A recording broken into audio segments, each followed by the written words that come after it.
देवती बळे धरिला सायासे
श्री अतुल महाराज देशमुख। देवती बळे धरिला सायासे देवती बळे धरिला सायासे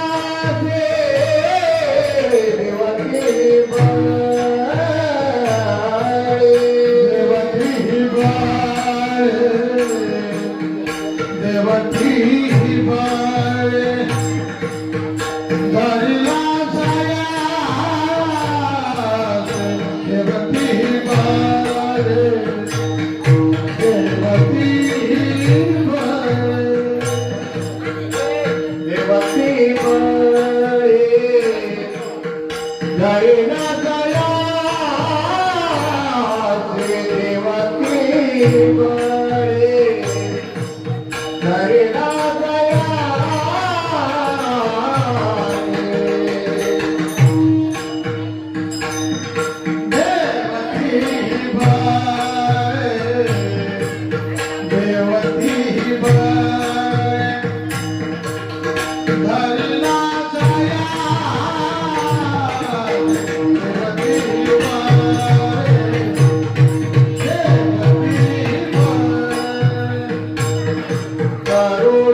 देवती बळे धरिला सायासे, देवती बळे धरिला सायासे, करुणिया नाश उपाधीचा पूर्व पक्षी धातू धिक्कारिले जन, स्वये जनार्दन तेचे झाले, तुका म्हणे ते नचले तातडे, तुका म्हणे ते नचले तातडे, अनुभवे गोडी येईल कळो, पूर्व पक्षी रातो धिक्कारिले जन, स्वये जनार्दन तेचे झाले. विठ्ठल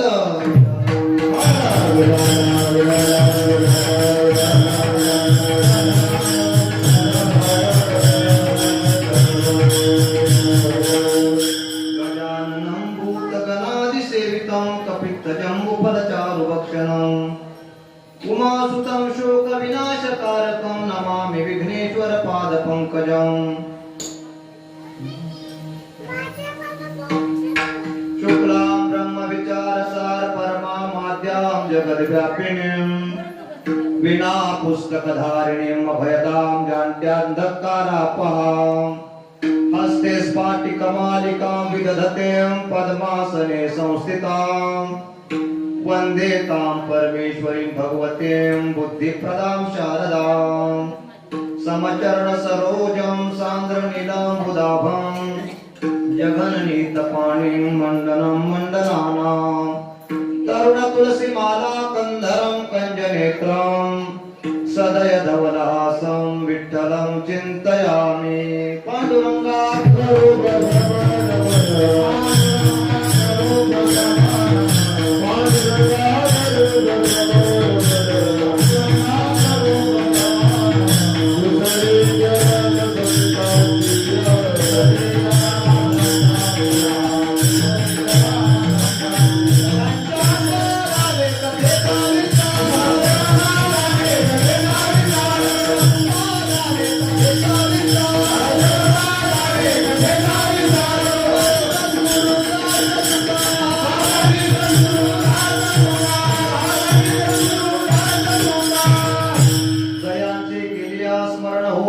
विद्यांचे अधिकरण ते चिवंतु श्री चरण श्री गुरुंचे ते नमस्कारोनी आता कलावज्ञ जीवोद्धरा धावतारं कलंकं तेजोदिकामोदिवक्त्रं कलानीशवादापनोदारदक्षं समाधिस्थमूर्तिं भजे ज्ञानदेवं नमो ज्ञानेश्वरा निवृत्ति उदारा सोपान देवा मुक्ताबाई नमो त्रिभुवन पावनी आद्यत्रय जननी देवाचे नमो सद्गुरु तुकया ज्ञानदीपा नमो सद्गुरु सच्चिदानंद रूपा नमो सद्गुरु भक्त कल्याण मूर्ती नमो सद्गुरु भास्करा पूर्ण कीर्ती जया पूजिले आदरे पांडुरंगे विमानस्थ गेले प्रयाण प्रसंगे तनो मानवी दिव्य रूपीच केले न त्यागे तिये दिव्य लोकासी नेले तीन सिरे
तया माझे दंडवत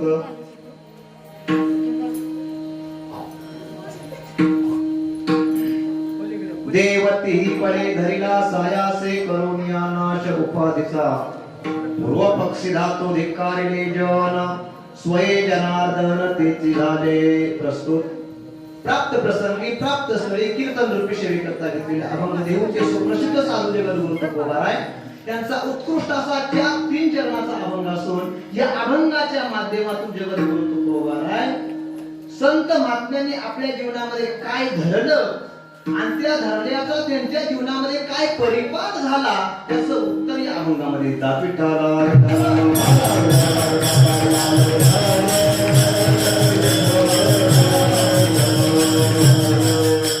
अभंगावरती चिंतन करण्यापूर्वी अल्पसा पर्यंतचा तो असा आपल्या तोरणेवाडीमध्ये सुरू असणारा अखंड हरिनाम सप्ताह ग्रंथराज गुरु चरित्राचं पारायण आणि या पारायण सोहळ्यामध्ये या वर्षीचं 36वे वर्ष त्रितपपूर्ती सोहळा. तप कशाला म्हणतात? ज्ञानोबा ज्ञानेश्वरीच्या 16व्या अध्यायात तपाची व्याख्या सांगतात. स्वरूपाची प्रसरा लागी प्राणेंद्रिय शरीरा आटली करणे जे वीरातेची तप. ज्ञानोबा म्हणतात स्वरूपाची प्राप्ती होण्याकरता शरीराची प्राणाची आटली करणे त्याला तप म्हणतात. विठ्ठला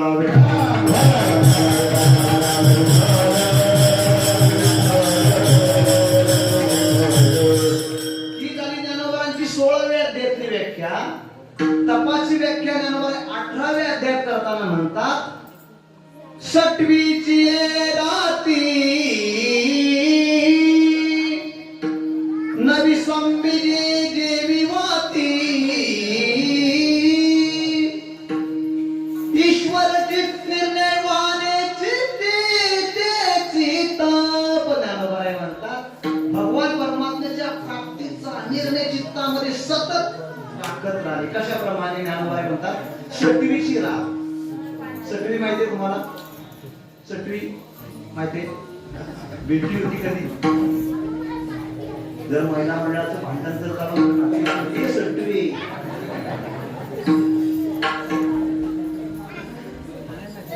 सटवीची म्हणजे 5वीच्या रात्रीला त्या बाळाच्या ठिकाणी रात्रभर तेवत ठेवावा लागतो. ज्याप्रमाणे तो दिवा तेवत ठेवावा लागतो तो दिवा न विझू देणे जसं आपलं काम आहे भगवान परमात्म्याच्या प्राप्तीचा निर्णय चित्तामध्ये जोपर्यंत ती प्राप्ती होत नाही तोपर्यंत सतत तेवढ ठेवून याला तप म्हणतात. विठ्ठला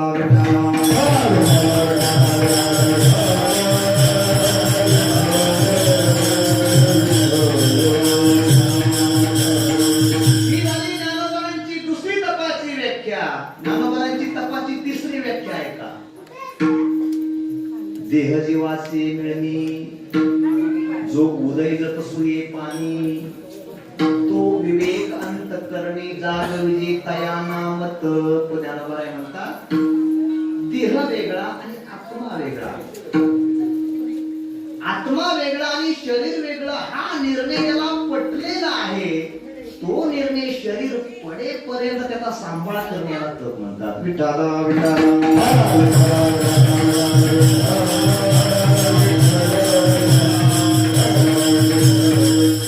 आणि असं आपण तिसऱ्या तपाची पूर्णता यावर्षी करणार आहोत. आपण परम भाग्यवान. या ठिकाणी 36 वर्ष या ठिकाणी पूर्ण होत असताना अनेक तुम्हाला या ठिकाणी ज्ञानाचं अमृत तुम्हाला पाजलेलं आहे आणि ते तुम्ही प्राशनही केलेलं आहे आणि तुम्ही अमर झालेला आहात असं मी मानतो.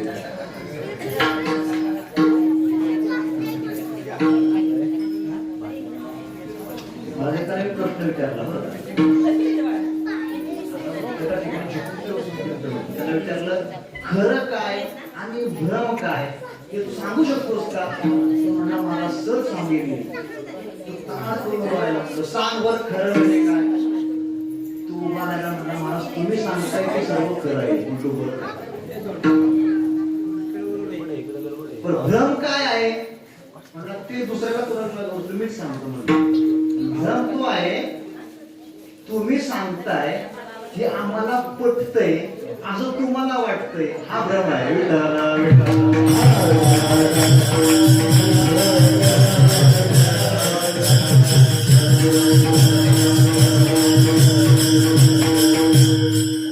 अशा महापर्वामध्ये आपण या ठिकाणी भगवान परमात्म्याचे नामस्मरण चिंतन भजन करण्याकरता एकत्र जमलेलो आहोत. आपण परम भाग्यवान आहोत. का परम भाग्यवान आहोत? ज्या ज्यावेळेस भगवान परमात्म्याचं नामस्मरण होईल, ज्या ठिकाणी भगवान परमात्म्याची कथा होईल, अशा ठिकाणी मनुष्य जर हजर राहिला तर त्याचा काळ ज्या कथेमध्ये कीर्तनामध्ये नामस्मरणामध्ये जाईल त्या काळाला संत महात्म्याने धन्यता दिली. चिंतने सरे तो धन्य धन्य काळ सकळ मंगळ मंगळाचे मंगल काळ त्या ठिकाणी गेला जातो आणि त्या काळाची गणना करण्याकरता यमाला यमदूताला परवानगी कथेचे वेळेचे आज्ञा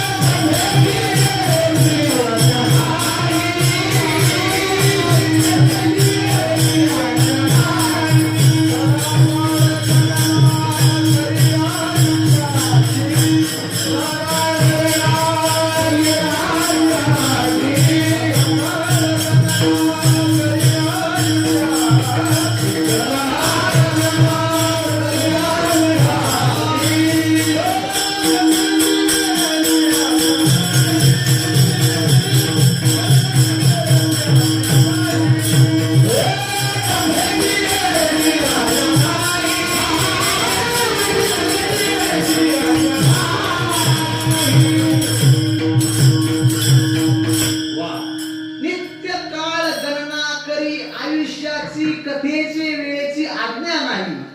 नित्य आपल्या ठिकाणी काळ आपली गणना करत बसलेला आहे. केव्हा याचं आयुष्य संपतंय, केव्हा याला मी घेऊन जातोय असा काळ गणना करत बसलेला आहे. परंतु कथेची वेळेची आज्ञा नाही. कथेमध्ये जेवढा काळ जाईल त्या काळाची गणना करण्याकरता त्याला परवानगी.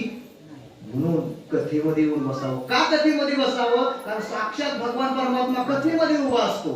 तुकोबारांची प्रमाण आहे का? का नवजावी बैसोनी कथे ऐशे ऐका हो श्रोते पांडुरंग तेथे उभा असे तिष्ठ. भगवान परमात्मा सूक्ष्म रूपाने त्या कथेमध्ये उभा असतो आणि त्या काळाची गणना करण्याकरता परवानगी नाही. विठ्ठल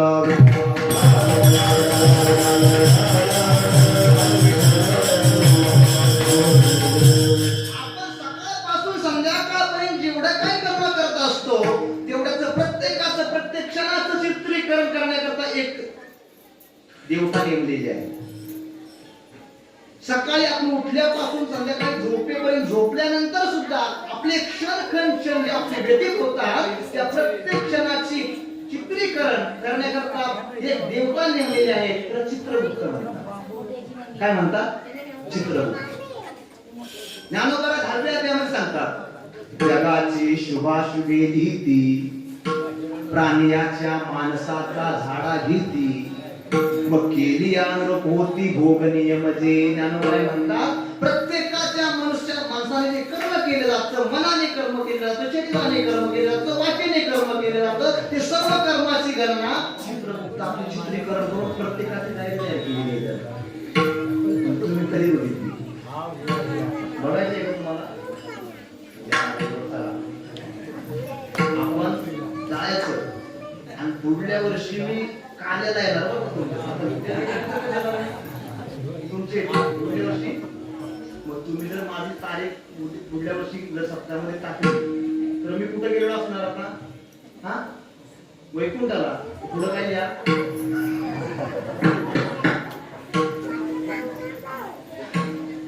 या ठिकाणी सर्व मनाचा, वाटेचा, कायेचा झाडा करून त्यानं चित्रीकरण करून ठेवलेले कार्य निर्माण केले असते. आपलं आयुष्य संपल्यानंतर आपल्याला यम वरती घेऊन जातो त्यावेळेस आपल्याला यमाच्या समोर उभं केलं जातं आणि यमाच्या समोर उभं केल्यानंतर चित्रगुप्त आपली डायरी घेऊन येतो आणि डायरी घेऊन आल्यानंतर त्या ठिकाणी चित्रीकरण सर्व त्या ठिकाणी पाहिलं जातं. मग यम विचारतो काय रे बाबा? यम त्या शाल श्रीफळ घेऊन नाही उभा राहत, हातामध्ये चाबू घेऊन जेव्हा सीएम जो आपल्या समोर उभा असतो तेव्हा त्याला विचारलं जातं का रे तुझ्या गावात सत्ता होता का?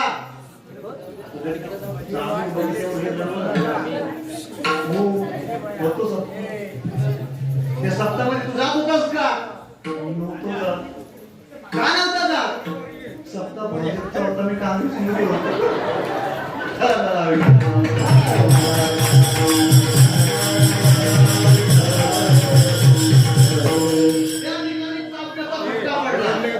चित्रगुप्त दुसरं पान उलटलं. ठीक आहे, तू जरी काँग्रेसला असलं असतं तरी त्या ठिकाणी विनापाळी सर्वांची दिली असेल ना. हो म्हणता विनापाळी सर्वांची नव्हते. तू घेत होता का? विना नव्हतो. का? रात्रीची पाळणा वाटते माझी. सर्व त्या ठिकाणी मनाचा, कायेचा, वाचेचा झाडा घेतला जातो आणि त्या सर्व नियमाप्रमाणे भोगाची नियम मनुष्याला लावले जातात. प्रत्येकाचं जसं कर्म असेल तसे त्याला नियमावली लावली जाते आणि त्याप्रमाणे त्याला भोग दिले जातात. काय भोग दिले जातात नियमाकडून? ज्ञानोबा ज्ञानेश्वरीच्या 16व्या अध्यायामध्ये सांगतात जेत असी पत्र तरुवर खदिरांगाराचे डोंगर तातला तेरी सागर उतताते. ज्ञानोबा म्हणतात अशी पत्र तरुवर. अशी म्हणजे तलवार, पत्र म्हणजे पान, तरुवर म्हणजे झाड. ज्या झाडाला तलवारी सारखी पानं असतात त्या झाडावरती चढवलं जातं. अशी पत्र तरुवर. खदिरांगाराचे डोंगर. ज्या ठिकाणी चुलीमध्ये जसे रखरखते निखारे असतात असे निखाऱ्याचे डोंगर असतात त्या डोंगरावरती चढवलं जातं. पुढे ज्ञानोबा म्हणतात तातला तेरी सागर उतताती. ज्यावेळेस आपण पुरी करण्याकरता कढईमध्ये जसं उकळलेलं तेल गरम करतो अशा गरम तेलाचे सागर असतात त्या सागरामध्ये टाकून दिलं जातं. ही यमाची यातना जर तुम्हाला कमी करायची असेल तर ज्ञानोबा म्हणतात करा हरी भक्ती परलोकी कामा सोडविला यमापासून.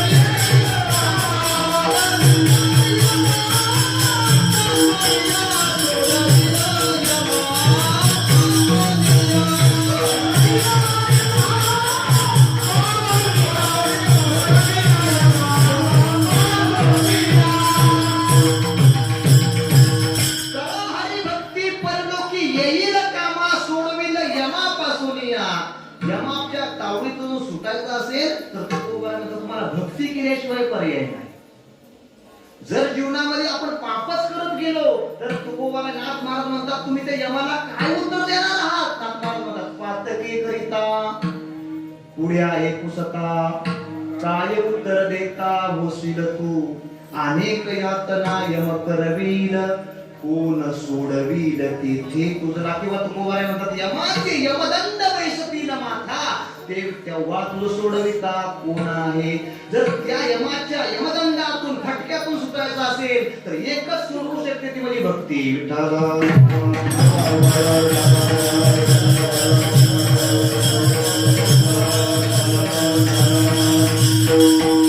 आजच्या महापर्वामध्ये आपण एकत्रित जमलो आहोत. आपण परमभाग्यवान आहोत असो पाच होऊ शकतं.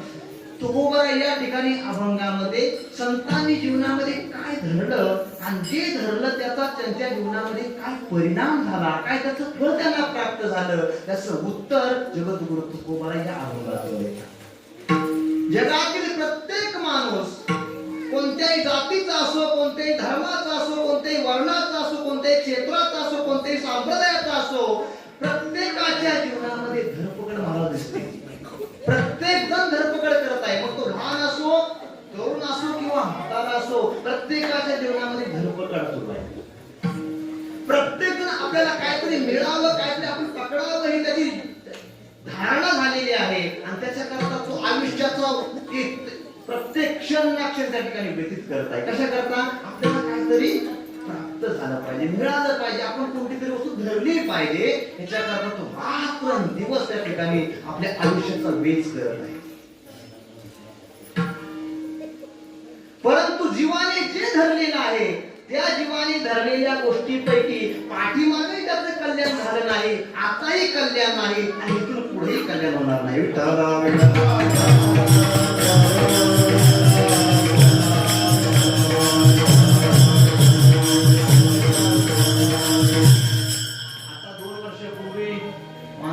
पछाडलं होतं तो कोरोना नाही का.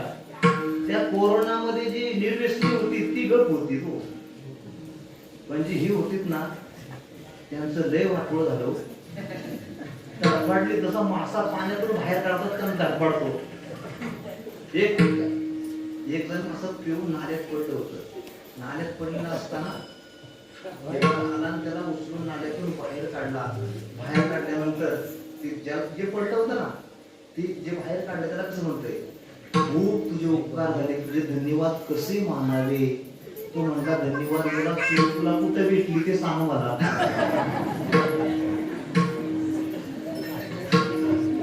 म्हणजे काहीतरी पकडायला पाहिजे आपल्याला कुठं भेटत याच्याकरता रात्रंदिवस प्रयत्न सुरू आहेत. जीवाचे प्रयत्न, जीवाने काय पकडलेलं आहे आणि संतांनी काय पकडलेलं आहे या मुद्द्याचा विचार करायचा.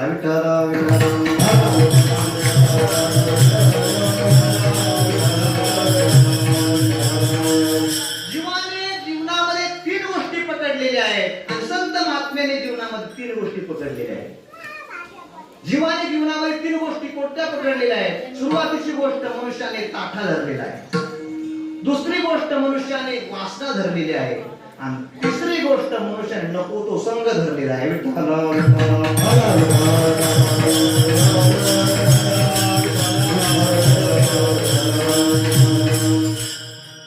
तुकोबराय ज्ञानोबाराय म्हणतात मृत्यू लोकामध्ये जन्माला आलेली माणसं भलतीच ताट आहे. तो किती ताट असावी ज्ञानोबाराय म्हणतात.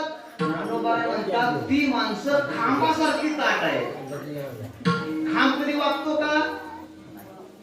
ज्ञानोबाराय म्हणतात खांबासारखी ताट आहे पण लाकडी खांब नाही तर लोखंडाचा खांब. लोखंडाचाच खांब नाही तर तो आटीव लोखंडाचा खांब आहे. ज्ञानोबाराय 16व्या अध्यायात सांगतात मग लवू नेनती कैसे आटीवा लोहाचे खांब जैसे. ज्ञानोबाराय म्हणतात आटीव लोखंडाचा खांब जसा वाकू शकत नाही तशी ताट माणसं केव्हा वाकत नाहीत. विठाला विठाला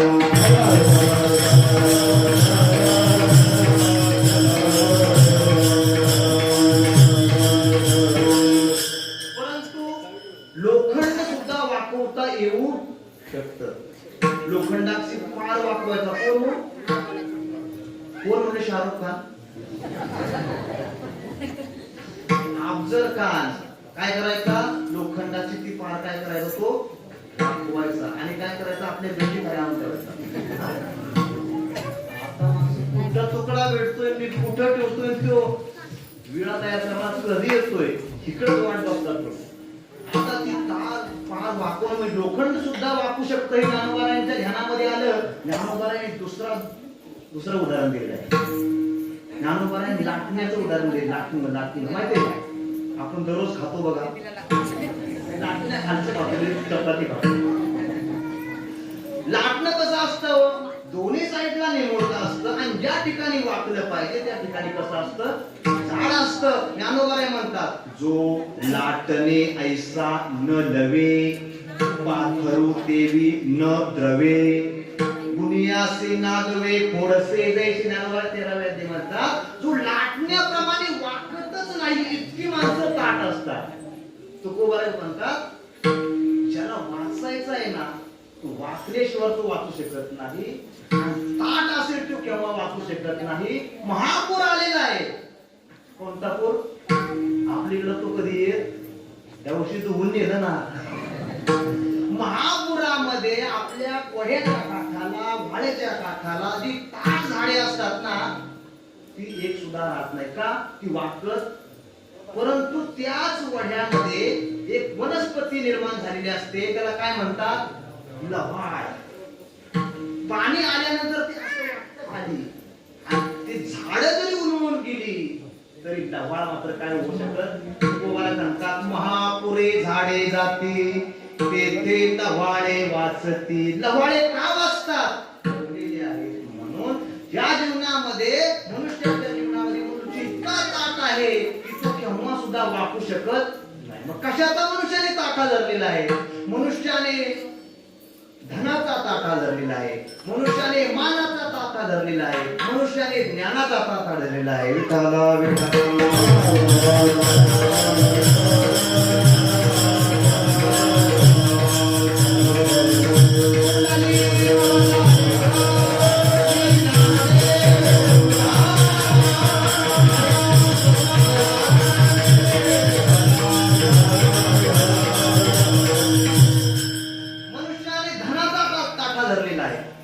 इतकी संपत्ती मनुष्य कमवतो की त्या संपत्तीच्या योगाने तो भगवान परमात्म्याच्या चरणाजवळ जाऊ शकत नाही, भगवान परमात्म्याला विसरतो. वरी धनाची या मदिरा, ज्ञानोबाराय म्हणतात, माजूनी धनुर्धरा, कृत्य विचारा सौदे केले. चांगलं काय वाईट काय या विचाराला संपत्तीच्या मुळे त्यानं बाजूला करून टाकलेलं आहे.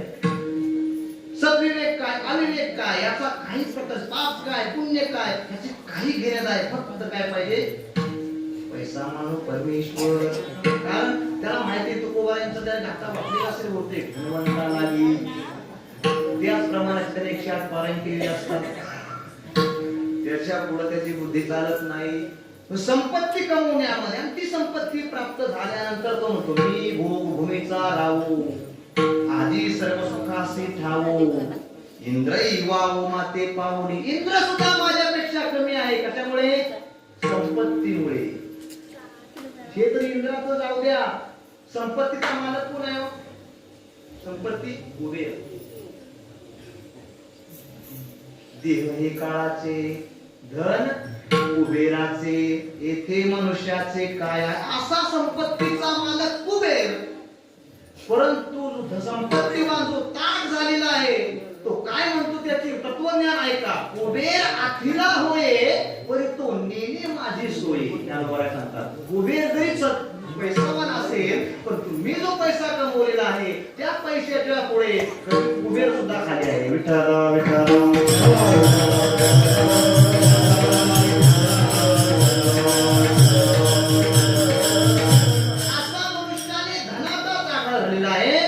मनुष्याने मानाचा ताठा धरलेला आहे. मनुष्याचा थोडा जर मान सुटला ना, मनुष्य त्या ठिकाणी इतका क्रोधिष्ठ होतो. ज्ञानोबाराय सांगतात, एक मनुष्य आहे आणि भोजनाला पंगत बसलेली आहे आणि भोजनाला पंगत बसल्यानंतर सर्व माणसं पंक्तीला बसलेली आहेत आणि पंक्तीला बसल्यानंतर सुरुवातीच्या पात्रावर त्याला बसण्याकरता जागा भेटलेली गुरीच्या आसना भोजना लागी सुरुवातीच्या आसनावरती जागा न भेटल्यामुळे उठून गेला विठ्ठल विठ्ठल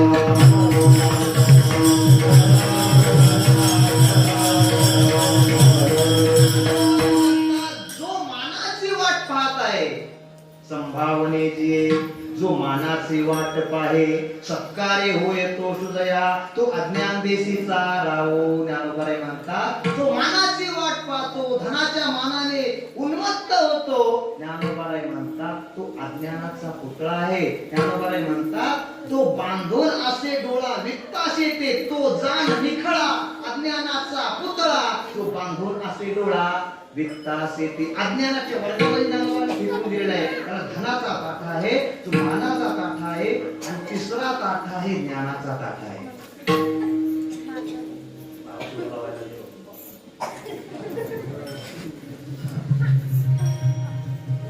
धनाचा ताठा परवडला मानाचा ताठा परवडला परंतु ज्ञानाचा ताठा परवडला नाही कारण तुकोबा सांगतात तो ज्ञानाचा ताठा आहे ना तो ज्ञानाचा ताठा काय करतो तो कामने नरकी खाली अभिमान जरी होय ज्ञान गर्व ताठा जरी होय ज्ञानाच्या गर्वाचा जर ताठा झाला ना तर त्या ठिकाणी तो अभिमान नरकात घेऊन जातो विठ्ठल विठ्ठल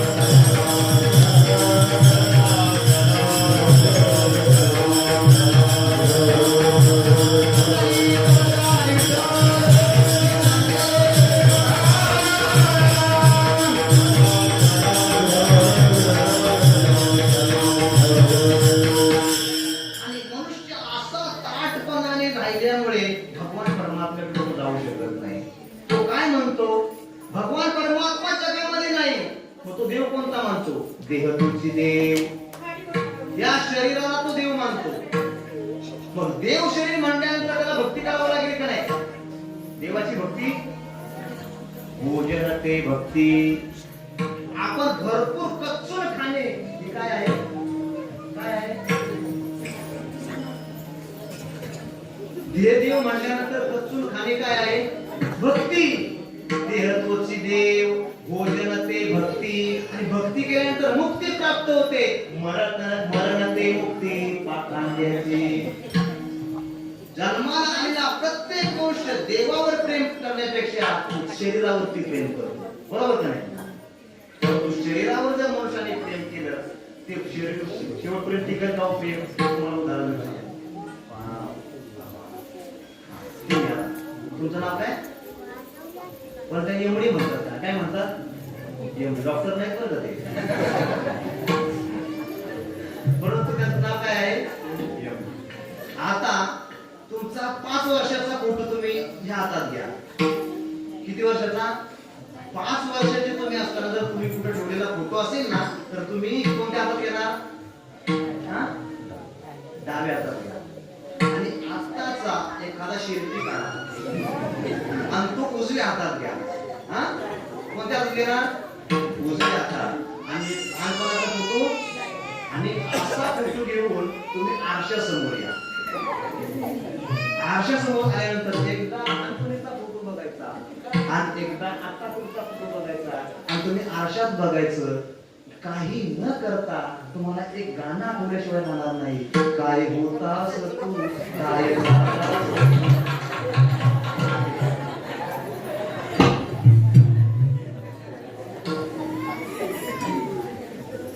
शरीरावर प्रेम केल्यानंतर ते शरीराचं प्रेम शेवटपर्यंत राहीलच असं नाही परंतु भगवान परमात्म्याविषयी जर मनुष्याने प्रेम केलं तर ते प्रेम सडत जातं अंगी प्रेमाचे भरते हे उतार सडते ते भगवान परमात्म्याविषयी प्रेम मनुष्याचं दिवसेंदिवस वाढत जातं मनुष्याने ताठा झालेला आहे धनाचा ताठा मानाचा ताठा आणि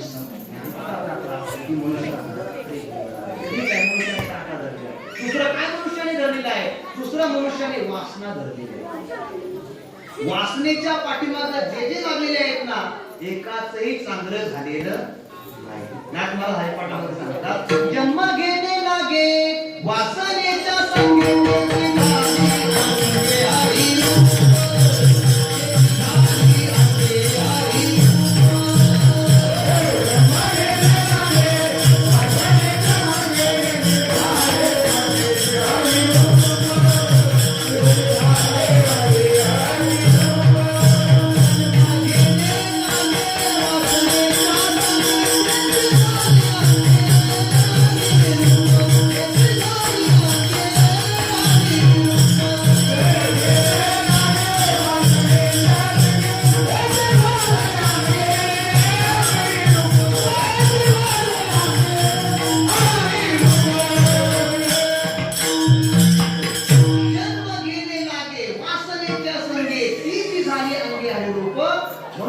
त्याच्या अंतःकरणामध्ये वासना शिल्लक आहे ना, तो केव्हा सुद्धा त्याला भोगवती प्राप्त होऊ शकत नाही. एक प्रसिद्ध उदाहरण आहे, जड भरत राजा, ज्याच्या नावावरून भारताला भारत हे नाव पडलेलं आहे, असा जड भरत राजा. सर्व संपत्ती प्राप्त आहे, ऐश्वर्य प्राप्त आहे, परंतु सर्व ऐश्वर्याचा त्याग करून, संपत्तीवरती लाथ मारून, सर्व भोगावरती लाथ मारून अरण्यामध्ये तपश्चर्या करण्याकरता निघून गेला आहे. त्याच्या संपत्तीचं वर्णन करत असताना मदालसा माता वर्णन करते, 18 भार वनस्पती फुले फळे उडती, 22 त्या पोखरणी नदी गंगा वाहती, ज्या घरी कुणस्त्रिया राजराणी व संपत्ती, हे सुख सांडोनिया कासया योग सेविती, पर्ये दे मदालसा सोहम रे बाळा, पर्ये दे मदालसा सोहम रे बाळा. या मदालसेने आपल्या बाळाला पाण्यामध्ये घातलेला आहे आणि पाण्यामध्ये घालत असताना ती झोका देत आहे आणि झोका देत असताना ती अंगाई गात आहे. पूर्वीच्या मदालसीची अंगाई ही होती, आताची अंगाई अंगात आलं तरी समजायची नाही. तुमच्याकडे आता बाबा, तुमच्या घरी जर लहान बाळ असेल तर ती माता भगिनी त्या बाळाला घेताना जर घेतली रडत असेल तर ती माता भगिनी त्या बाळाला घालताना काय म्हणते हो? तुमच्याकडे बरं तुम्ही नका सांगतो, आमचं सांगतो. आमच्याकडे काय म्हणते, हाड हाड हाड हाड अशी म्हणते बरं का. आता ते मदालसीने जो उद्देश केलेला होता, त्याचा उद्देश त्या बाळावर भिमल्यामुळे त्याचा उद्धार झाला. आणि आपल्या हाड हाडचा परिणाम तुम्हाला सांगतो, हाड हाड हाड हाड हाड हाड असे म्हणत असल्यामुळे हाड इतकं त्याच्या कानामध्ये फिट होत, मेलं तरी हाड सोडत नाही, दात पडले तरी सोडत नाही. म्हणून ती मदालसा माता सांगते की त्या जड भरत राजाची किती संपत्ती होती, 18 भार वनस्पती फळे फुले उडती, नदी त्या पोखरणी नदी गंगा वाहती, ज्या घरी कुणस्त्रिया राज्य राणी व संपत्ती, एवढं वैभव असताना हे सुख सांडून या असं या योग सेविती, एवढ्या वैभवावर लाच मारून जड भरत राजा अरण्यामध्ये तपश्चर्या करण्याकरता गेला आहे. रात्रंदिवस भगवान परमात्म्याचं ध्यान आहे.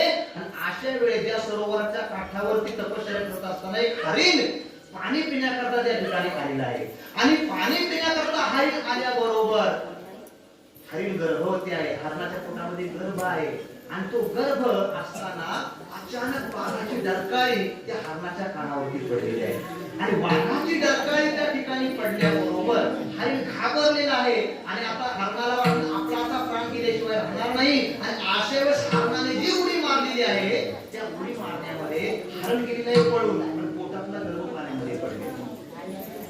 आता पोटातला गर्भ पाण्यामध्ये पडलेला असताना तो जड भरत राजा त्या ठिकाणी असताना अंतःकरणामध्ये दया उत्पन्न झाली, दयेचा पाजर फुटला. आणि तो म्हटला की आपण जर या पार्थाला वाचवणार नाही तर आपल्या अंतःकरणामध्ये दया नसून आपण निष्ठुर बनू.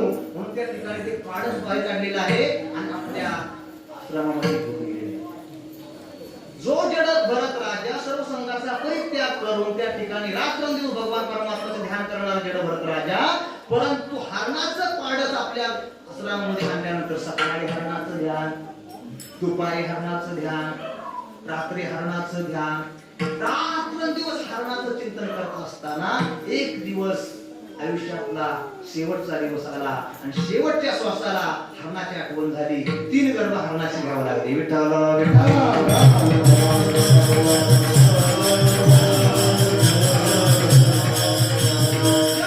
राजा हरणीच्या गर्भाला का गेला? घाला तो घातला वासरी,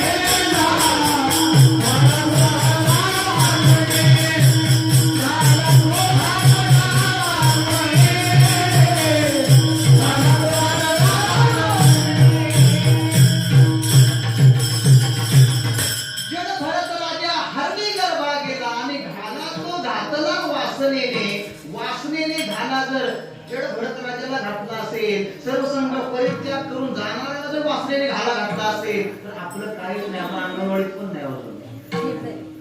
आपल्या मानगुटीवरती बसल्याशिवाय राहणार. अजून वासनेने कुणाकुणाला पछाडलेला आहे. वासनेने इंद्राला पछाडलेला आहे, वासनेने नारदाला पछाडलेला आहे, वासनेने रावणाला पछाडलेला आहे. रावणाकडे संपत्ती काय कमी होती? किती होती रावणाकडे संपत्ती? शुद्ध कांचनाची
कोटी शुद्ध सोन्याची 7 कोटी घर लंकेमध्ये होती. किती होती बघा. श्रीराम प्रभूने किती विचारपूर्वक विचार केलेला आहे बरं का. ज्या वेळेस सीता मातेचं हरण झालं बरं का, म्हणजे रावणाने पळवून नेली, त्यावेळेस सीता शोधा करता श्रीराम प्रभू प्रयत्न करू लागले. त्यावेळेस सर्व लोकांना एकत्रित करून सांगितलं सीता मातेचा शोध घ्यायचा आहे, तुम्ही कोणी येत का? सर्व ऋषी म्हणले आम्ही येणार, आम्ही येणार, आम्ही येणार. बरं का, प्रत्येकाने काय म्हणला? आम्ही येणार, आम्ही येणार. माझं नाव घ्या. श्रीराम प्रभू म्हणजे गडबड करू नका. तितक्या श्रीराम प्रभूंचं ध्यान वांदराकडे गेलं. म्हणजे ध्यानात घेण्यापेक्षा हे परवडती म्हणून वांदराला बोलून घेतलं आणि वांदराला सांगितलं आपल्याला शेतीचा शोध करण्याकरता जायचं आहे, तुम्ही आहात का? तेव्हा वानर आले. आता मला सांगा, श्रीराम प्रभूने वानरांचा का नियोजन केला सुरू? त्याचं कारण एक आहे. कारण ही जी जात आहे आता म्हणून येतोय आणि तिथे गेल्यानंतर बदलल्याशिवाय राहणार. श्रीराम प्रभूंना माहित होतं लंकेमध्ये 7 कोटी घर सोन्याचे आहे. हे पोट आणि छणी घेऊन गेल्याशिवाय राहणार नाही आणि रावणाच्या घराच्या इटा तुडीत बसले, परंतु होणार. ज्या रावणाच्या लंकेमध्ये 7 कोटी घर सोन्याची होती, कोणत्या प्रकारची कमतरता नव्हती. वासनेने आले आणि त्या ठिकाणी सीता मातेला काय नेलं? रावणाला वासनेने अडवलेलं आहे, इंद्राला वासनेने अडवलेलं आहे. गौतम ऋषी आहे, गौतम ऋषींची पत्नी अहिल्या आहे आणि इंद्राच्या मनात आलं की त्या अहिल्याच्या पातिव्रत्याचा भंग करायचा. परंतु सोपं नव्हतं महाराज. गौतम ऋषी काय साधे नव्हते महाराज. आता गौतम ऋषी अहिल्याच्या जवळ असताना पातिव्रत्याचा भंग करायचा कसा? इंद्र हा विचार करतोय. इंद्र म्हणजे कोण आहे? इंद्र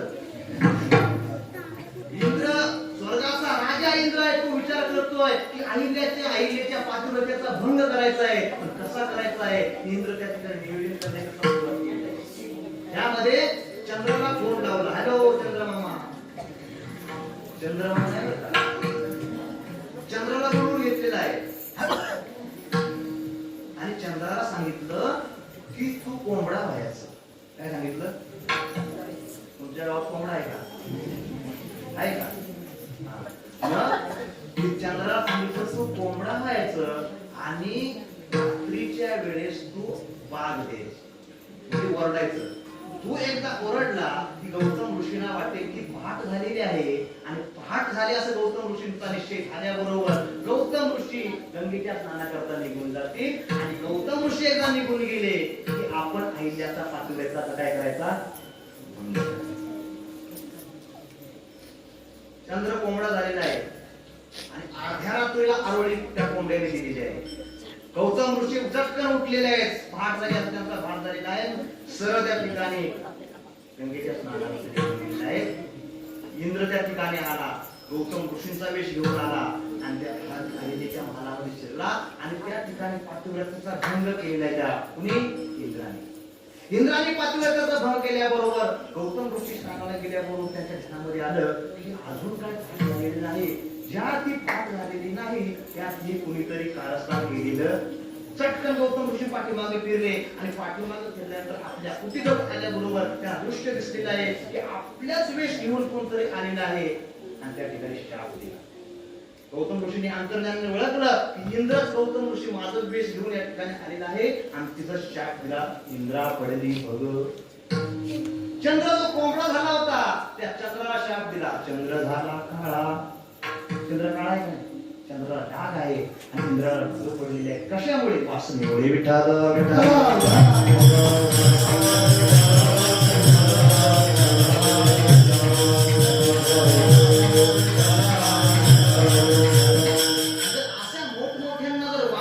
अडवलेला आहे.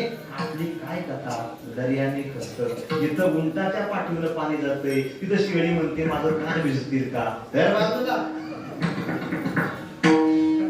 आपल्याला सुद्धा ती वासना काढायशिवाय राहत नाही. म्हणून जीव सुरुवातीला ताठा धरतो, जीव वासना धरतो आणि जीव तिसरी गोष्ट धरतो, नको तो संग. ज्ञानोबा म्हणतात न धरावा तो संगू, न लागावे तेत लागू, नाचरावा तो मार्गो आचरे जो, न ऐकावे ते ऐके, न बोलावे ते भुंके, परितोष होतील हे न देखे प्रवर्तता, अंगा मनासी रुची यावे, हे तुलेने कृत्याकृत्य नाठवे, जो करण्याचे नावे बढते चिकडे, का पाप मज होईल,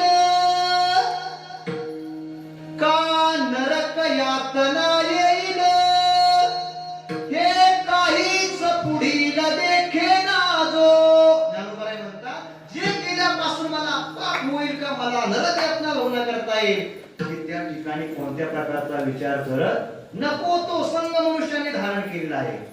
मनुष्याला जर उद्धार करून घ्यायचा असेल तर सत्संगत शिवाय पर्याय नाही. मनुष्याला जर आपला अपघात त्या ठिकाणी अधोगतीला जायचं असेल तर पुण्याची संगती केल्याशिवाय त्याला अधोगतीला जाता येत नाही. तन उद्धार संघाचा महिमा त्याजावे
परंतु मनुष्य सत्संगतीचा स्वीकार करत नाही, हा धर्माच्या संगतीचा स्वीकार करतो आणि मनुष्याचा अधपात झाल्याशिवाय राहत नको तो संग मनुष्याने धरलेला आहे. तीन गोष्टी काय काय मनुष्याने धरलेला आहे? काय काय धरलेले मनुष्याने?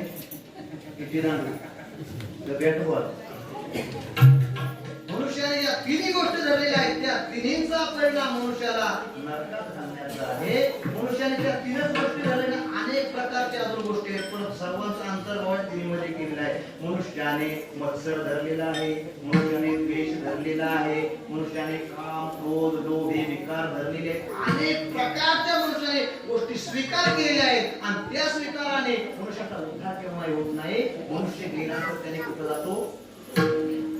दोन मैत्रिणी कोण होत्या? दोन मैत्रिणी होत्या. मत्सर सांगतो तुम्हाला, सख्या मैत्रिणी. तिला जर एखादी गोष्ट प्राप्त झाली तर तिला दिल्याशिवाय ही काय खात नव्हती आणि तिला जर काय भेटलं तर हिला दिल्याशिवाय ती काय खात. शाब्दिक सांगण्याची होती, परंतु मत्सर मात्र दोघींचा संपलेला. एक जण गाडगी विकायची आणि एक जण भाजी विकायची. एक होती कुंभारी आणि एक होती माळी. एक दिवस कुंभाराने आपली ती गाडगीमध्ये पाठीमध्ये भरलेली आहे आणि बाजाराच्या दिशेने चाललेली आहे. तिच्या मैत्रिणीने बघितलं की आपली मैत्रीण गाडगी विकण्याकरता चाललेली आहे, तर आपणही तिच्या सोबत जाऊ. म्हणून तिने आपल्या मळ्यातील भाजी उपटलेली आहे आणि भाजी एका पाठीमध्ये भरलेली आहे आणि तिच्या पाठीमागून ती चाललेली आहे. पुढे पुढे गेल्यानंतर त्यांच्या समोर एक उंट घेऊन जाणारा एक माणूस येते ना दिसला. ते उंट दादा सांगतो, ओ उंट दादा, आमच्या डोक्यावरची पाटे आहे ना, थोडे आमचं वजन तुम्ही कमी कराल तर तुमच्या उंटाच्या पाठीवर ही पाठी ठेवाल का? उंट तुम्हाला पुन्हा ठीक आहे, मला थोडं लोक घ्यायचे, मला कुणाच्या पाठीवर ठेवायचे? म्हणून त्या पाठीला मध्ये दोरी बांधली. भाजीची पाठी ह्या साईडला आणि गाडग्याची पाठी कुठं? असं करत करत उंट पुढे चाललेलं आहे. या दोघी पाठीवरून गप्पा मारता म्हणजे उंटाच्या पाठीवरती बोल्या दिसल्यामुळे आपल्याला काही टेन्शन घेण्याचं काम त्यांनी मशिरी काढलं. आता त्या महाबळेश्वर तापळा करत करत चाललेले आहेत आणि चाललेले असताना उंटाची मान कशी असते हो, असं करत करत उंट पाठीमागं पाहिलं.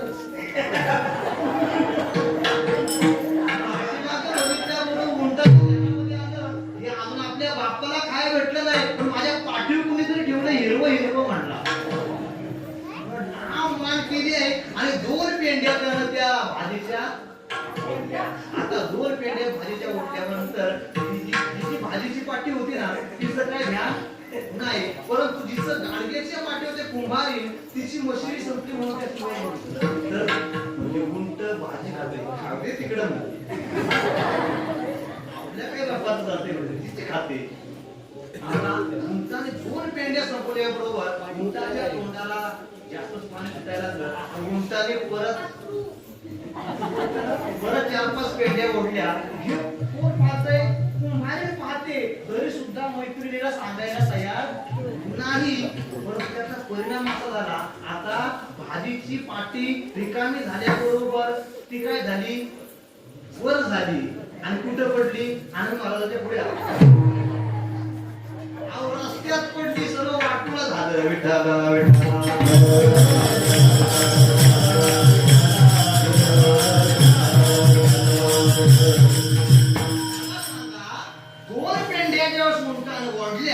त्यावेळी जर त्या कुंभारने तिला सांगितलं असतं गाडी कुठे असते का? मत्सर त्या ठिकाणी जीवाने अनेक प्रकारच्या गोष्टी धरलेल्या आहेत आणि त्या गोष्टीमुळे जीवाचा उद्धार होत नाही, तर जीव अधःपतनाला गेल्याशिवाय राहत नाही. जसं जीवाने 3 गोष्टी धरल्या तर संत महात्म्याने सुद्धा 3 गोष्टी धरल्या. काय संत महात्म्याने धरलेलं आहे? संत महात्म्याने अंतःकरण धरलेलं आहे. ज्ञानोबा सांगतात नुसतं अंतःकरण धरलेलं नाही, शपथ घेऊन संत महात्म्याने अंतःकरण धरलेलं आहे. वाहुनी आपली आन धरी जो अंतःकरण निश्चयासाच पण दयाचे. मनुष्य संत महात्मे आपले भगवान परमात्मा शपथ देऊन सांगतात, तुझ्या चरणाशिवाय माझं मन कुठं जाऊ शकत नाही. वाहुनी आपली आन धरी जो अंतःकरण निश्चयासाच पण दयाचे. संत महात्म्याने अंतःकरण धरलेलं आहे. संत महात्म्याने दुसरं काय धरलेलं आहे? संत महात्म्याने संतांची वचन हृदयामध्ये वचन मोडी मोडी येते. संत महात्म्यांच्या मुखातून येणारे शब्द हे शब्द असून ते अमृतच आहे. आधी मुखा वाटे अमृत वचने उत्तीर्णता येणे नवे जन्मे हा विश्वास धरून संत महात्म्यांची वचन संतांनी आपल्या हृदयामध्ये धारण केली. आणि तिसरी गोष्ट कोणती धारण केली? अभंगाच्या पहिल्या चरणामध्ये सांगतो.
संतांनी तिसरी गोष्ट धारण केली. सुरुवातीला काय धारण केलं?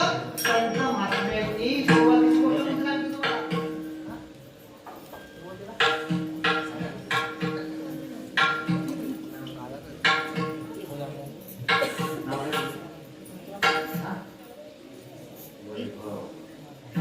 कितवीला आहे? तिसरीला किती नंबर आला?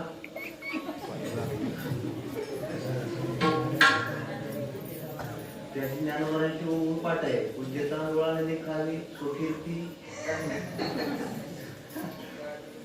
पिसे पण गरवी आवडून स्वतःचा मोठेपण सांगत नाही तो बरं का.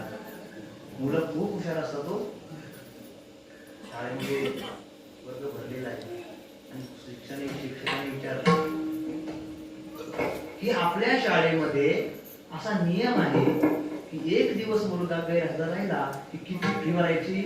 5 रुपये. एक जण 30 दिवस गैरहजर होता. किती दिवस? 30 दिवस गैरहजर होता आणि 31व्या दिवशी शाळेमध्ये गेला. गुरुजींनी सांगितलं आपल्या शाळेचा नियम असा आहे की एक दिवस गैरहजर की किती फी भरायची? 5 रुपये. म्हणजे 30 दिवसाचे पैसे किती झाले? 150 रुपये झाले. गुरुजींनी त्याला सांगितलं उद्या 150 रुपये घेऊन ये. ते पोरगं म्हटलं गुरुजी 150 रुपये मध्ये काही डिस्काउंट आहे का नाही?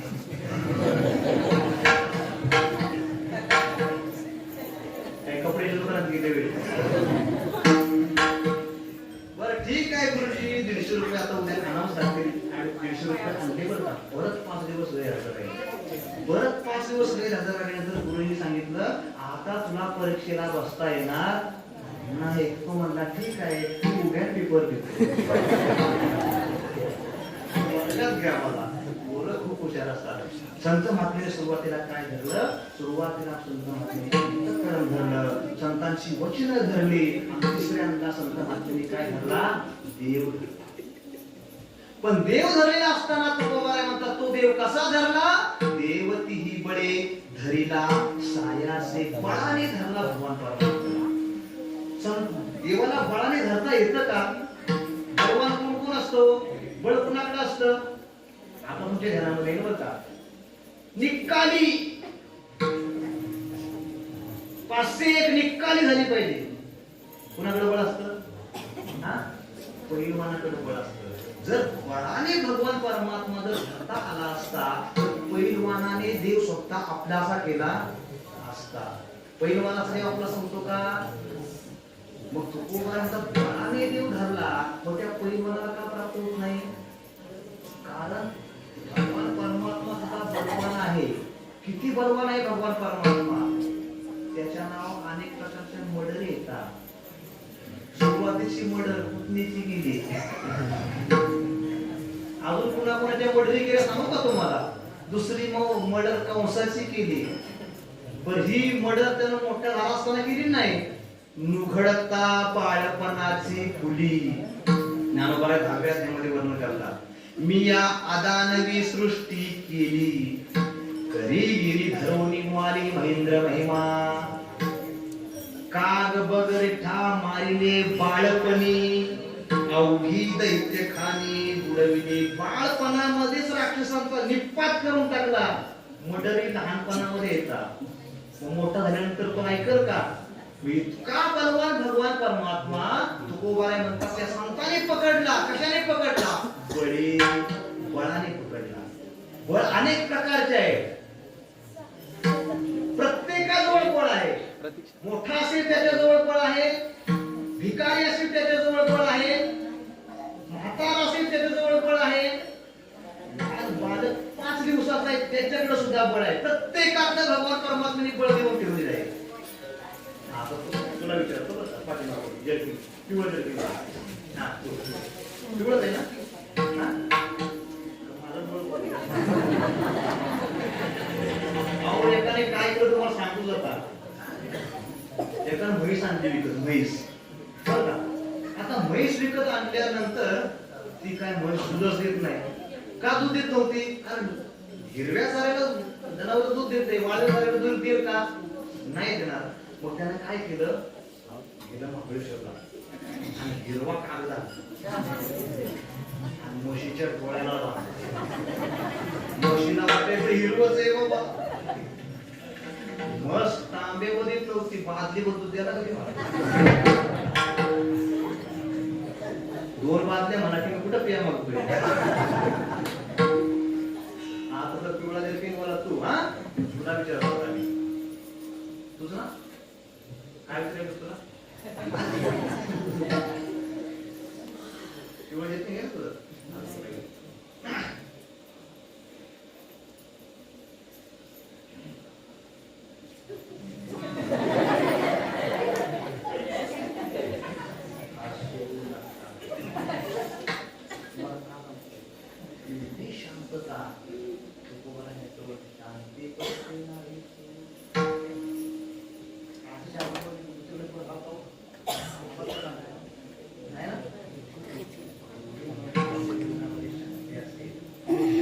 खडग हाती काळा शिते नावती म्हणून शांती धरा उतराल पैर तिरा विठ्ठल.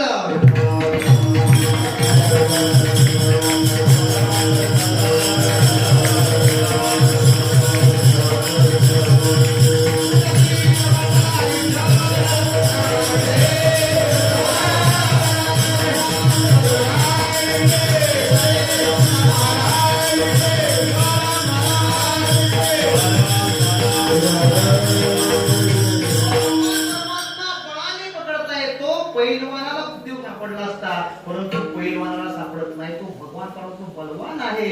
मग तो पकडण्याकरता एक तुला प्रश्न विचारणार होतो. एक खार आहे आणि एक ससा आहे. कोण आहे? कोण आहे? खार एक आहे आणि एक ससा आहे. दोघांची पायाने पळण्याची शर्यत लावली. कोण जिंकेल रे?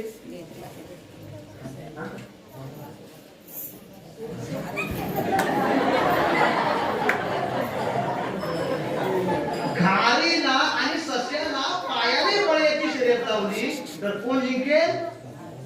ससा जिंकेल. घारीला बळ आहे परंतु तिचं बळ पंखात आहे. आकाशामध्ये उडताना तिला बळ आहे पण पायाने पळताना तिला बळ नाही.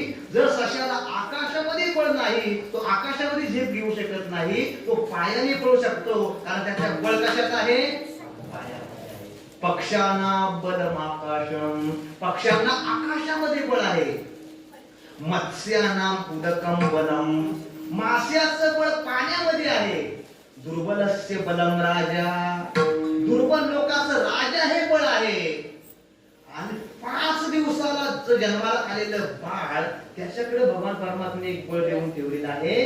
त्या बळाचा जर त्याने उपयोग केला रे केला, आई आपल्या हातातलं काम सोडते आणि त्या बाळाजवळ पडते. कोणतं बळ असेल? रडणे हे बाळाचं बळ आहे.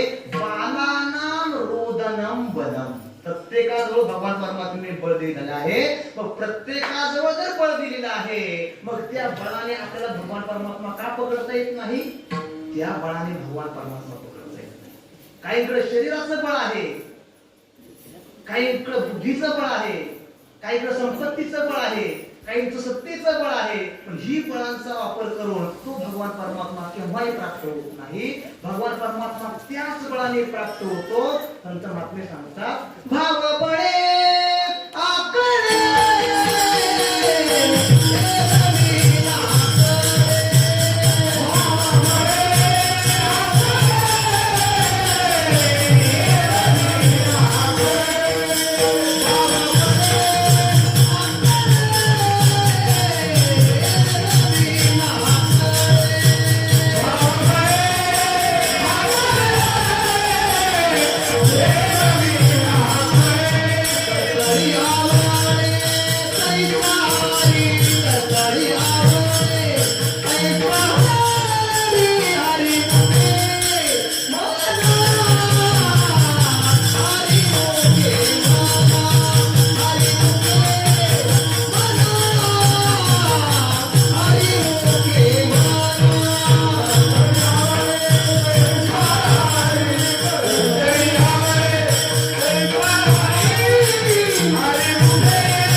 एकाच बळाने भगवान परमात्मा आकळता येतो ते बळ म्हणजे मोठे भावार्थाचे बळ किंवा भावबळे आकळे एरवी नाकळे करतळी आवळे तैसा आणि भावाच्या बळाने भगवान परमात्मा आपला सत्कार करतो. अनेकांकडे बळ मग काहींकडे बुद्धीचं बळ असतं. सर्वात श्रेष्ठ बळ बुद्धीचं आहे. बुद्धीच्या बळाने अनेक संकट माणसाला दूर करता येतात. एक उदाहरण देऊ सांगतो. दोन कैदी होते. कोण होते? दोन कैदी होते. आणि दोन कैदी होते. त्या एका राजाने सांगितलं की तुम्हाला इथं काय शिक्षा देऊ नये म्हणून त्या लोकांना घेऊन त्यांना दुसऱ्या राज्यामध्ये पाठवलं आणि त्यांच्याजवळ एक चिठ्ठी घेऊन पाठवली. दुसऱ्या राज्यामध्ये राजाच्या समोर उभं केल्यानंतर त्या राजाकडे चिठ्ठी पाठवली आणि राजाने चिठ्ठी वाचली. सांगितलं की यांना दोघांना फाशीवर द्या असं सांगितलेलं आहे. अगं बाई, त्याला वाटतं मला घाबरू नको, तुला फाशी नाही. तू फाशी आवडणार आहेस. त्या दुसऱ्या राज्यामध्ये गेल्यानंतर त्या राजाने चिठ्ठी वाचली आणि सांगितलं या दोघांना आता फाशीवर द्यायचं आहे. परंतु फाशीचा असा नियम आहे सूर्यास्त झाल्यानंतर फाशी देता येत नाही. म्हणून एका बंद खोलीमध्ये त्यांना त्या ठिकाणी ठेवून खोलीमध्ये नेत असताना दोघेही घाबरलेले आहेत. कारण उद्या काय मिळणार आहे? आपल्याला फाशी मिळणार आहे आणि फाशीमध्ये आपल्याला उद्या मृत्युमुखी पडावं लागणार आहे. दोघेही घाबरलेले आहेत. एका खोलीमध्ये बंद आहे. एक त्या खुर्चीवर बसलेला आहे, एक इकडे बसलेला आहे. तो म्हणला आता वडापाव खाऊन घेऊ का? काय होता परत आपल्याला काय भेटणार? तो म्हणला वडापाव वगैरे जाऊ दे, मी सांगतोय तसं जर करशील तर दोघेही सुटू, नाही तर उद्या आपल्याला मरण आल्याशिवाय राहणार नाही. तो म्हणला काय करायचं? म्हणला आम्ही बुद्धी चालवतो. त्या बुद्धीप्रमाणे जर आपण दोघांनी क्रिया केली तर आपण दोघेही सुखरूप सुटल्याशिवाय राहणार नाही. म्हणला काय करायचं? सांगतो तसं करायचं. आपल्याला उद्या फाशीवरती नेणार आणि फाशीवर नेल्यानंतर अगोदर तुला नेतील किंवा मला नेतील. ज्या वेळेस तुला समोर नेला जाईल तेव्हा मी असा म्हणणार त्याला नका फाशी देऊ, मला फाशी द्या. आणि तुला समोर नेला की मी काय म्हणणार? त्याला नका देऊ, मला द्या. तो म्हणला वा रे वा गुरु, मला पुढं करशील आणि तू जाशील पळून. म्हणला तसं नाही, तसं नाही, मी सांगतो तसं करायचं. तुला समोर नेला की मी काय म्हणणार? त्याला फाशी नका देऊ, मला फाशी द्या. आणि तुला फाशीवर नेला मला त्याला नका देऊ, मला द्या. म्हणला असा निर्णय करा. ठीक, पक्का निर्णय झाला. दुसऱ्या दिवशी पहाट झाली. दोघांनाही त्या फाशीजवळ नेलं आणि एकाला फाशीवर लटकवण्याकरता समोर घेतल्यावर तो म्हणला अहो त्याला फाशीवर नका देऊ, मला द्या. त्याला बाजूला होय त्याला नका. जो राजा होता तो आश्चर्यचकित झाला. म्हणला काल जेव्हा आपल्याला खोलीमध्ये बंद करताना दोघेही घाबरले, परंतु आज त्या ठिकाणी एवढी कशी उपलब्ध झाली की मला द्या, मला द्या असं त्या मरणाला इतके उदार कसे काय झाले? त्या दोघांनी विचारलं. म्हणजे कसा बदल तुमच्यामध्ये कसा झाला? बाबा म्हणले आमच्या ध्यानामध्ये खोलीमध्ये तुम्ही बंद केलं त्यावेळेस आलं आमच्या ध्यानामध्ये. काय आलं? फोन कोणाचा तरी वाजतोय.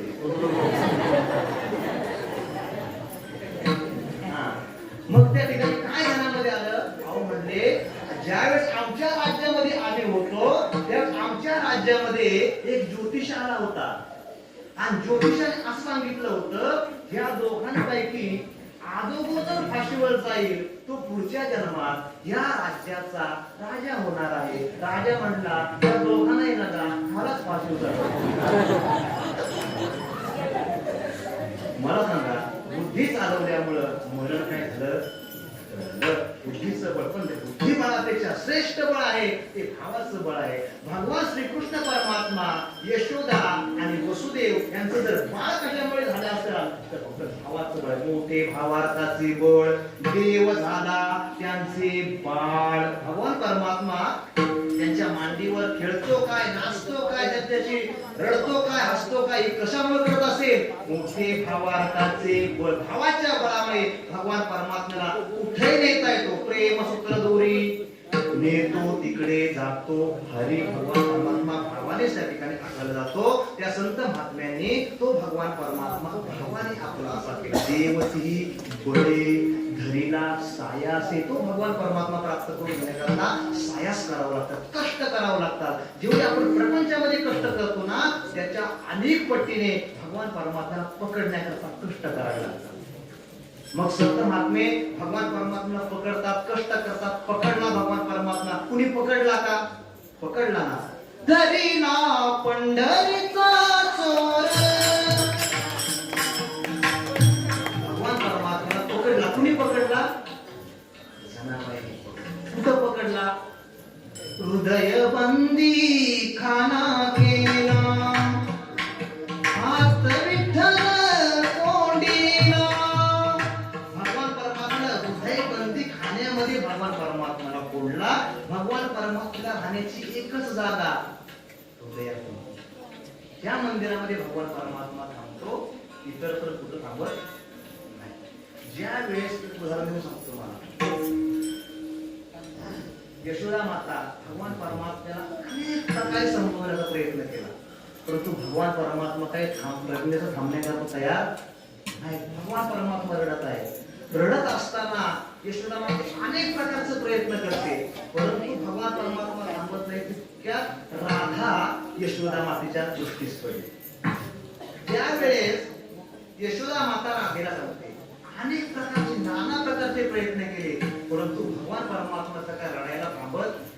नाना परी समजावी ते परी न राहे श्रीहरी.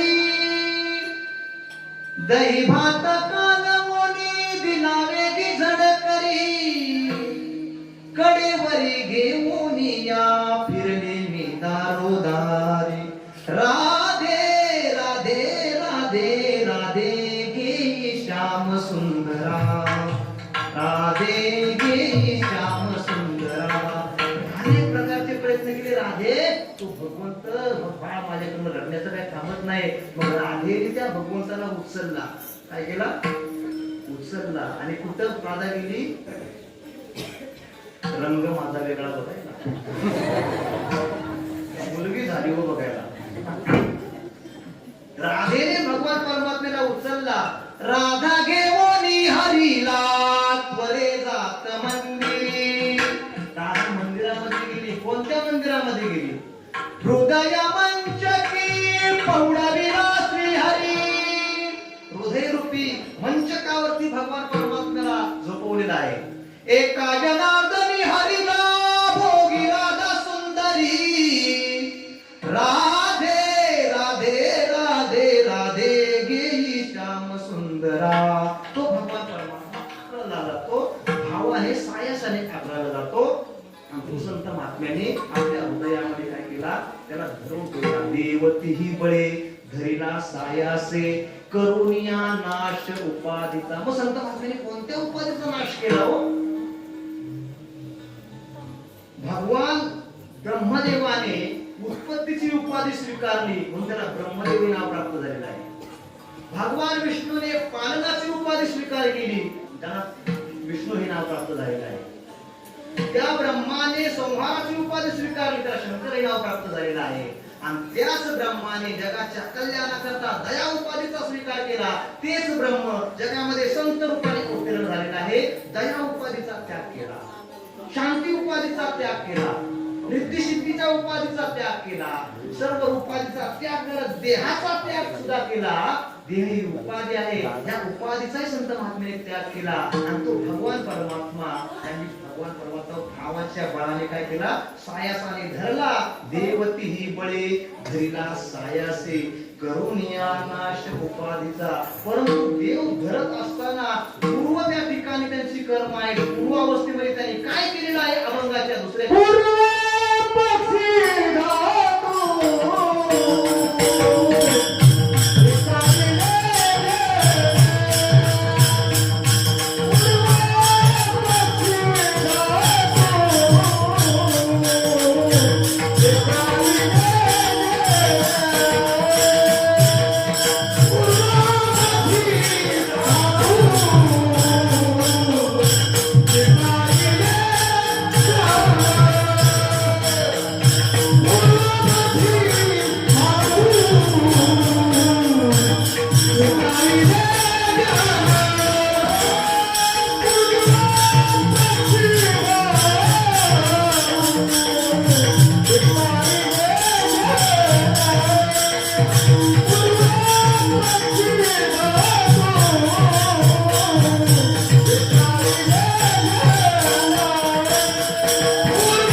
लोकांचा त्याग केला आणि पैशाचा त्याग केला.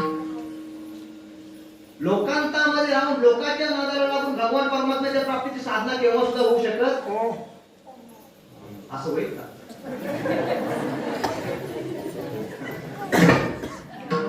पालखी सोहळ्यामध्ये 7व्या पालखीत आपल्यानंतर 3 भोंगे होतात.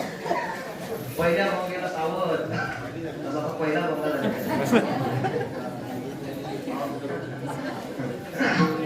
सुरुवातीच्या अवस्थेमध्ये पूर्व अवस्थेमध्ये संत महात्म्याने जीवनामध्ये काय केलेलं आहे?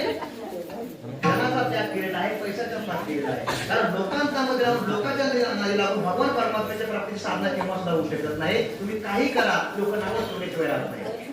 एखाद्याच्या घरी जर आपण जात नसू ना, एखाद्याच्या घरी आपण जात नसू तर त्या ठिकाणी म्हणतात की किती निष्ठुर आहे, येतच नाही हो घरी. घरी येणं जाऊ द्या, फोन पण करत नाही बरं का. बरं ते त्यानं लोकांना ऐकलं असं तुझ्याबद्दल म्हणतात, बाबा हे घरी येत नाही. त्यानं नियम केला, आम्ही दररोजच जायचं. पण सकाळचा जायचा, दुपारचा जायचा, संध्याकाळचा जायचा, परत नाही लागले. येता जाता घर बुडविली.